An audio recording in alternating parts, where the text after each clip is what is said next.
Bonjour à toutes et à tous, ici Khalil Djebali pour ce Good Morning Market du 23 mai. Nous commençons tout de suite avec le rappel légal habituel. XTB France informe les participants que la présentation à venir et les informations qui vont être dispensées ne constituent pas en aucune manière une sollicitation ou incitation à acheter ou vendre des produits financiers. Voilà, on commence tout de suite avec le calendrier économique de ce mercredi. Vous le voyez, on s'attend pour aujourd'hui à une salve de statistiques économiques de part et d'autre de l'Atlantique évidemment. Donc on aura bien évidemment une salve de statistiques du côté des États-Unis, du côté du Royaume-Uni tout à l'heure à 10h30.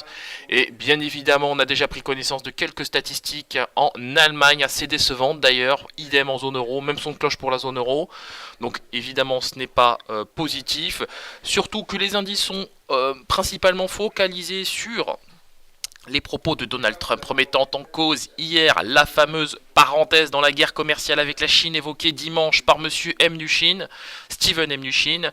Par ailleurs, le sommet avec Kim Jong-un pourrait complètement être remis en cause. Alors, c'est bien évidemment des données de marché, des annonces qui ont vocation à pénaliser les indices, et pour cause, l'ensemble des indices européens évoluent au moment où je vous parle en territoire négatif. Le DAX perd plus de 1%, le CAC 40 perd lui aussi plus de 1%. On va regarder ça dans un instant.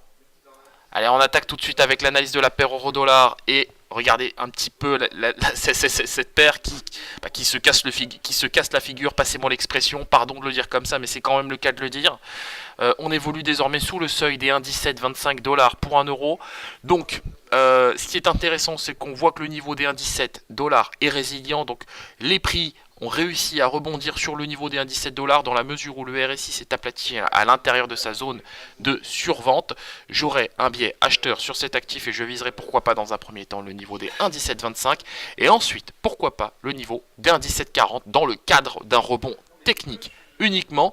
Bien évidemment, cela ne change rien à la toile de fond qui est fortement baissière. Voilà, on se quitte sur cette note. Donc on reviendra bien évidemment sur toute cette toile de fond relative à la géopolitique, relative à la thématique commerciale qui subsiste entre les États-Unis et la Chine, et surtout sur des données de marché fondamentales que j'aimerais partager avec vous. Donc rendez-vous bien évidemment à 15h15 aujourd'hui. Merci à vous et à tout à l'heure.